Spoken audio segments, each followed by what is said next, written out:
Hello students, welcome back to my channel. कैसे हो आप सब? उम्मीद करती हूँ बेटा सभी अच्छे होंगे और अपना ख्याल भी रख रहे होंगे। तो बेटा आज हम करने जा रहे हैं अपनी वर्कशीट नंबर 65। ठीक है, विज्ञान सब्जेक्ट की है बेटा, 9th क्लास के बच्चों के लिए है, 9 तारीख की है, जिसमें आज आपका नया चैप्टर स्टार्ट हुआ है, कार्य तथा ऊर्जा। ठीक है, इसमें आज हम जानेंगे बल द्वारा किया गया कार्य, कि बल जब लगता है किसी वस्तु पर तो वो क्या कार्य करता है। ठीक है, कुछ ना कुछ उसमें परिवर्तन आता है बेटा, तो परिवर्तन आता है तभी उस पर माना जाता है कार्य। तो देखो, ज्ञान पूछ रहा है, जिज्ञासा दीदी, हम कहते हैं कि एक बल द्वारा कुछ कार्य हुआ है, तो ज्ञान के तो वो पूछता है कि हम कब कहते हैं कि एक बल द्वारा कार्य हुआ है। तो वो बताती है, ज्ञान वैज्ञानिक रूप से कार्य की संकल्पना आम रूप से कुछ अलग होती है। ठीक है, यदि एक बल के लगने पर किसी वस्तु की विश्राम अवस्था और गति की अवस्था में परिवर्तन आता है तो हम कहते हैं कि उस बल द्वारा कुछ कार्य हुआ है। ठीक है, इसलिए पढ़ना, लिखना, सोचना, बातें करना वैज्ञानिक रूप से कार्य की श्रेणी में नहीं आते, जबकि बेटा इसमें भी हमारी ऊर्जा इस्तेमाल होती है, पर हम इसको ये कार्य करना नहीं मानते हैं। ठीक है, क्यों? क्योंकि इसमें हमारे स्थिति में कोई परिवर्तन नहीं दिखाई देता पढ़ते वक्त, लिखने, सोचने या बातें करने में। अब एक नियत बल द्वारा कार्य होने की परिस्थितियाँ क्या क्या हैं फिर? अगर ये नहीं है तो क्या होना चाहिए बेटा? कब माना जाता है कि किसी बल द्वारा कार्य हुआ है? तो वस्तु पर कोई बल लगना चाहिए एक तो, दूसरा वस्तु विस्थापित होनी चाहिए, बल लगना चाहिए, दूसरा विस्थापित होनी चाहिए, उसमें कोई परिवर्तन आना चाहिए, अपने स्थान से वो हटना चाहिए, थोड़ा चेंजेस होने चाहिए। यदि इनमें से कोई भी एक परिस्थिति भी नहीं पूरी होती है तो कार्य नहीं किया गया माना जाता है। ओके, जैसे हम कुछ उदाहरण देख लेते हैं बेटा यहाँ पर, कि एक स्थिर दीवार को धकेलना। अब कोई व्यक्ति दीवार को धकेल रहा, तो दीवार तो अपनी जगह से हिलने से रही, तो हम क्या कहेंगे? उसकी चाहे सारी मेहनत लग गई, पर हम क्या कहेंगे कि इसके द्वारा कोई कार्य नहीं किया गया। दूसरा, एक विद्यार्थी का अपने बस्ते के साथ एक स्थान पर खड़े रहना।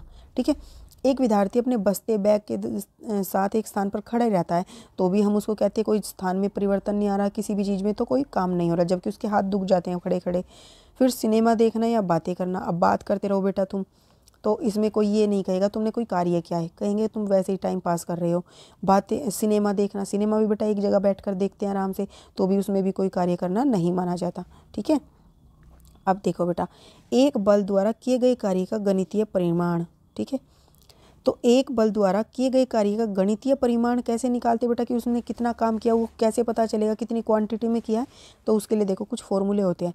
एक बल द्वारा किया गया कार्य W द्वारा प्रदर्शित होता है। अब तुम ये मत सोचना W द्वारा तो हमने एक भार को भी मापा था, तो भार को हमने स्मॉल से मापा था, इसको हम कैपिटल से करते हैं। ठीक है, तो एक बल द्वारा किया गया कार्य कैपिटल W द्वारा प्रदर्शित किया जाता है।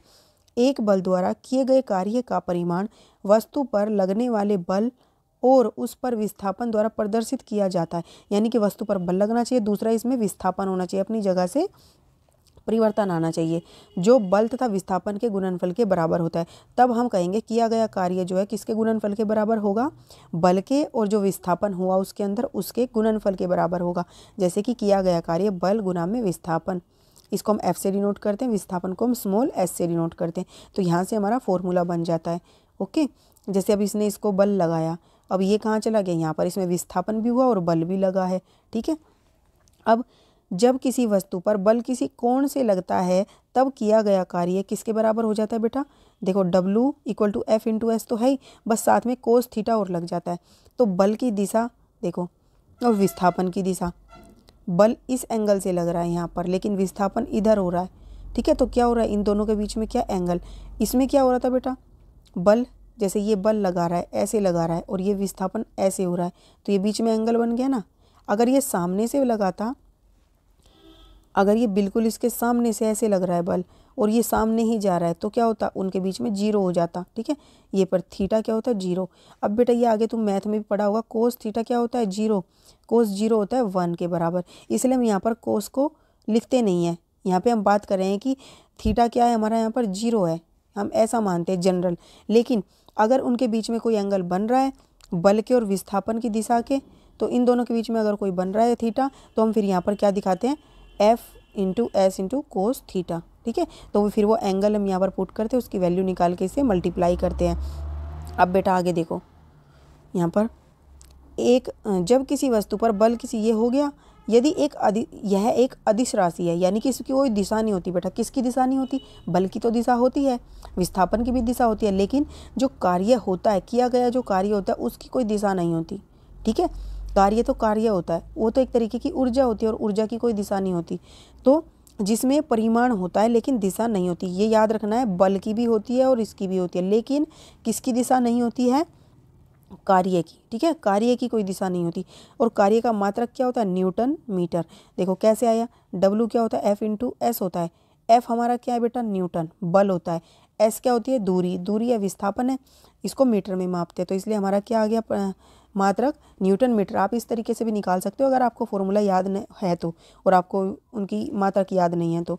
अब बेटा 1 जूल, ठीक है, ये देखो कार्य का मात्रक न्यूटन मीटर हो गया। ये न्यूटन मीटर किसके बराबर है? 1 जूल के बराबर है। ठीक है, इसको हम न्यूटन मीटर भी लिख सकते हैं, जूल भी लिख सकते हैं। अब 1 जूल, यदि 1 न्यूटन बल द्वारा किसी वस्तु को 1 मीटर विस्थापित किया जा सके तो उस पर किए गए कार्य की मात्रा 1 जूल कहलाती है। ठीक है, यानी कि हम कोई वस्तु है उस पर 1 न्यूटन बल लगा रहे हैं और उसमें कितना विस्थापन हो रहा है? वो 1 मीटर तक विस्थापित हो जाता है। ठीक है, तो हम कहेंगे इसके द्वारा जो उस पर कार्य किया गया है वो किसके बराबर होगा? 1 जूल के बराबर होगा। कैसे? फॉर्मूले में हम पुट करेंगे बेटा, यहाँ पर 1 न्यूटन गुना में 1 मीटर। ठीक है, तो क्या आ जाएगा? यहाँ पर 1 न्यूटन मीटर आ जाएगा, और न्यूटन मीटर को हम जूल लिख सकते, तो 1 जूल के बराबर आ गया। यही बोला गया है बस। जब 1 न्यूटन मीटर और 1 मीटर हम इसमें बल और विस्थापन लगाते हैं, 1 न्यूटन बल से 1 मीटर विस्थापन होता है, तो ये 1 जूल कार्य इस पर होता है। ओके, ऐसे लिख दोगे 1 जूल बराबर में 1 न्यूटन गुना में 1 मीटर। अब बेटा हम यहाँ पर कुछ इंपॉर्टेंट चीज़ जानते हैं। अब कार्य कितने तरीके का हो सकता है? धनात्मक भी हो सकता है, ऋणात्मक भी हो सकता है, और शून्य कार्य भी हमने अभी देखा था बेटा। तो देखो धनात्मक कार्य कब होता है? यदि वस्तु पर लगने वाला बल तथा उसके विस्थापन की दिशा, ठीक है, समान हो, तो उस परिस्थिति में कार्य को धनात्मक कार्य कहा जाता है। मतलब देखो जैसे अब इसने ये इधर बल लगाया इस दिशा में, और वस्तु भी इसी दिशा में विस्थापित हुई, तो ये कैसा बल हो गया? धनात्मक बल हो गया। ठीक है, उदाहरण और भी हैं। एक बच्चे का खिलौने को अपनी तरफ खींचना, उसने अपनी तरफ खींचा और खिलौना भी उसकी तरफ ही आ गया, तो ये क्या हुआ? धनात्मक। ठीक है, जिस दिशा में बल लगता है उसी दिशा में अगर वस्तु चली जाती है तो हम क्या कहते हैं उसको? कैसा बल हुआ? धनात्मक बल हुआ। ऐसे ही बेटा एक चुंबक का लोहे को अपनी तरफ खींचना, तो अपनी तरफ खींचती है और उसी की तरफ चला जाता है लोहा, तो भी ये धनात्मक हो गया। अब यदि वस्तु पर लगने वाला बल और उसके विस्थापन की दिशा एक दूसरे के विपरीत हो, ठीक है, तो उस परिस्थिति में कार्य ऋणात्मक होता है। मतलब बल किसी दिशा में लगा है और जो क्या नाम है विस्थापन हो रहा है उससे उल्टी दिशा में हो रहा है, तो ये ऋणात्मक होता है। उदाहरण के लिए एक चलती हुई कार में ब्रेक लगाना। देखो कार इधर चल रही थी लेकिन उसको ब्रेक लगा दिया, तो ब्रेक पीछे की तरफ लगाए, ठीक है, तो इसलिए वो यहीं पर रुक गई, तो ये विस्थापन हो गया पीछे की तरफ। तो क्या हुआ? हम यहाँ पर क्या कहेंगे? ऋणात्मक हुआ है बल, क्योंकि बस पे आगे जाना था और वो पीछे की तरफ रुक गई। फिर एक गोलकीपर द्वारा फुटबॉल को रोकना। मतलब देखो बॉल ऐसे जा रही थी, गोलकीपर ने उसको ऐसे कर दिया, इस दिशा में रोक दिया, तो ये क्या हो रहा है? बल तो उल्टा हो रहा है। तो हम इसको कैसे दर्शाते हैं? यहाँ बल नेगेटिव डायरेक्शन में लग रहा है, ठीक है, क्योंकि वो ऐसे जा रही थी और बल लगा इस दिशा में, विस्थापन इस दिशा में हो रहा था और बल इस दिशा में लगा है, तो क्या हो गया? नेगेटिव हो गया बल। ठीक है, और दूसरा क्या था बेटा? या फिर हम ऐसे लिख सकते हैं कि भाई बल क्या था? बल हमने इधर लगाया था और ये विस्थापन इधर हो रहा था, तो भी हम ऐसे लिख देंगे, कुछ भी लिख सकते हैं। ठीक है, अब नेक्स्ट क्या है बेटा? एक बल द्वारा किया गया कार्य शून्य तब होता है यदि बल द्वारा वस्तु की अवस्था में कोई परिवर्तन ना आए अथवा बल तथा विस्थापन एक दूसरे से समकोण पर हो। ओके, क्या कहना चाह रहे हैं बेटा यहाँ पर? ये एक बल द्वारा किया गया कार्य शून्य कब कहलाता है? जब बल द्वारा वस्तु की अवस्था में परिवर्तन नहीं आता। जैसे सिर पर आप कोई सामान लेकर एक जगह पर खड़े हो, तब शून्य होगा वो, ठीक है, या फिर दीवार को धकेल रहे हो, तो उसमें क्या हो रहा है? बल तो लग रहा है लेकिन विस्थापन नहीं हो रहा, तो भी शून्य हो जाएगा। अब पृथ्वी के चारों ओर चक्कर लगाता है एक उपग्रह। अब ये पृथ्वी है, इसके चारों तरफ ये उपग्रह चक्कर लगा रहा है, तो ये जीरो क्यों हो जाता है बेटा? देखो क्यों होता है? यहाँ से ये शुरू हुआ और वापस यहीं पर आ गया। जब क्या होता है? हमने क्या कहा था? विस्थापन क्या होता है? अगर कोई वस्तु यहाँ से शुरू करके यहाँ तक पहुँची और वापस उसी स्थान पर आती है, तो उसमें विस्थापन कितना होता है? इस दिशा में गया था तो प्लस में था, और इस दिशा में वापस आए तो माइनस में। तो मान लो 5 इस दिशा में गया, फिर वापस आया तो माइनस के 5। अब इन दोनों को जोड़ो, टोटल कितना विस्थापन हुआ? तो 0 आ जाता है। अब ये 0 आ गया तो हमारा जो फोर्स होगा 0 से गुना करोगे तो 0 ही आ जाएगा। ठीक है, इसलिए क्या होता है? पृथ्वी के चारों ओर चक्कर लगाता है एक उपग्रह भी, जी उस पर भी माना जाता है कि वो कोई कार्य नहीं कर रहा। कुली के सर पर बोझा, खड़ा है वो एक जगह पर, तो भी क्या हो रहा है, जीरो विस्थापन। तो इसका मतलब क्या हो रहा है, कार्य जीरो हो रहा है। ऐसा होता नहीं, बट ये बेटा साइंस की यही लैंग्वेज होती है। ठीक है, अब यहाँ पर देखो नेक्स्ट, परिभाषित कीजिए किया गया कार्य और 1 जूल कार्य। तो देखो किया गया कार्य कैसे दिखाओगे बेटा, आप लिखोगे एक बल द्वारा किया गया कार्य W द्वारा प्रदर्शित किया जाता है, यहाँ से लिखोगे। फिर एक बल द्वारा किए गए कार्य का परिमाण वस्तु लगने पर लगे बल और उस पर हुए विस्थापन द्वारा प्रदर्शित किया जाता है, जो बल तथा विस्थापन के गुणनफल के बराबर होता है। किया गया कार्य क्या हो गया, बल गुना में विस्थापन। ये आप सारा लिख दोगे। ठीक है, चाहो तो इस लाइन को ना भी लिखो, इस वाले को लिख दो, ये फर्स्ट का आंसर हो जाएगा ए पार्ट का। बी में पूछा है बेटा 1 जूल। 1 जूल क्या होता है, यहाँ से लिखोगे ये 1 जूल बराबर है, यदि 1 न्यूटन बल द्वारा किसी वस्तु को 1 मीटर विस्थापित किया जा सके तो उस पर किए गए कार्य की मात्रा 1 जूल कहलाती है। ये फॉर्मूला भी उसमें लिख दोगे। ये आपका फर्स्ट के बी पार्ट का आंसर हो गया। अब वैज्ञानिक रूप से कार्य होने की परिस्थिति या दशा बताइए। तो देखो वैज्ञानिक रूप से बेटा ये, ठीक है, तो आप यहाँ से लिखोगे, यहाँ पे लिख देना वैज्ञानिक रूप से, वैज्ञानिक रूप से, फिर लिखना ये लाइन, एक नियत बल द्वारा किया गया कार्य होने की परिस्थितियाँ। नंबर 1 वस्तु पर कोई बल लगना चाहिए। नंबर 2 बी वस्तु विस्थापित होनी चाहिए। फिर यदि इनमें से कोई भी परिस्थिति पूरी नहीं होती है तो कार्य नहीं किया गया। ये आपको पूरा लिख देना है। ठीक है, वैज्ञानिक रूप से एक नियत बल, ऐसे शुरू करना। तो ये दूसरे का आंसर हो गया। अब बेटा आपका क्या है, थर्ड क्वेश्चन है। थर्ड क्वेश्चन में क्या दिया देखो, यदि 5 न्यूटन बल के प्रयोग से एक भार को 2 मीटर तक विस्थापित किया जाता है तो किए गए कार्य की मात्रा ज्ञात कीजिए। मतलब कितना कार्य किया गया। तो आप पहले क्या लिखोगे बेटा, दिया है, दिया क्या है बेटा आपको, आप देखो बल, बल कितना दिया है 5 न्यूटन।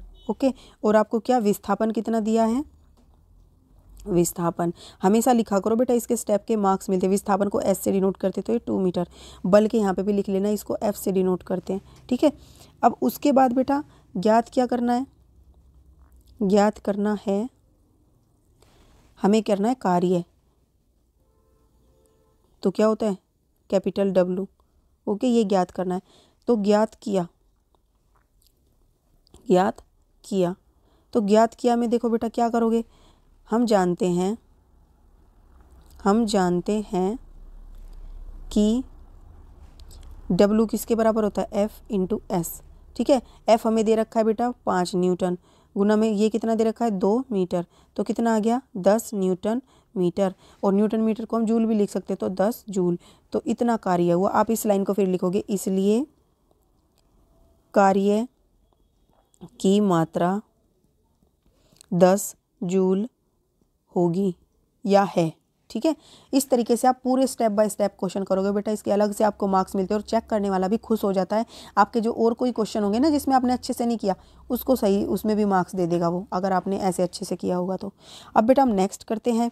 नेक्स्ट क्वेश्चन क्या है आपका, कि अपने दैनिक जीवन में धनात्मक, ऋणात्मक और शून्य कार्य को उदाहरण दीजिए। तो धनात्मक का क्या उदाहरण दोगे बेटा, आप यही दे सकते हो जो ऊपर लिखे हुए हैं। आप लिख देना कि एक बच्चे का खिलौने को खींचना। ठीक है, ऋणात्मक में पूछेंगे बेटा आप लिख देना एक चलती हुई कार में ब्रेक लगाना। और शून्य पूछेंगे तो बेटा चाहे तो आप ये लिख सकते हो, एक बच्चे द्वारा स्कूल के बैग को लेकर खड़े रहना एक स्थान पर। ठीक है, या फिर कुछ भी लिख सकते हो, दीवार को धकेलना, आप ये भी लिख सकते हो दीवार को धकेलना। फिर एक नियत बल द्वारा किया गया कार्य का मात्रक लिखिए। तो एक नियत बल द्वारा किए गए कार्य का मात्रक हमने अभी किया था, कार्य का मात्रक क्या होता है बेटा, जूल। ठीक है, ये लिख दोगे, बस यहाँ पर लिख देना एक नियत बल द्वारा किए गए कार्य का मात्रक, ये लिखिए हटा के, मात्रक बराबर में न्यूटन मीटर। ठीक है, या फिर इसको क्या लिखोगे, हिंदी में लिख दो न्यूटन मीटर। ओके, और बराबर में जूल, इतना लिख देना। ओके, 1 नंबर में आ सकता है ऐसा क्वेश्चन। तो ये थी बेटा आपकी आज की वर्कशीट। उम्मीद करती हूँ आपको अच्छे से समझ आई होगी बेटा। समझ आई हो तो इसको लाइक शेयर जरूर कर देना। इस वीडियो में इतना ही। अपना नेक्स्ट टॉपिक हम अपनी नेक्स्ट वीडियो में करेंगे। तब तक के लिए ऐसे हंसते रहिए, मुस्कुराते रहिए, पढ़ते रहिए और आगे बढ़ते रहिए। Thank you.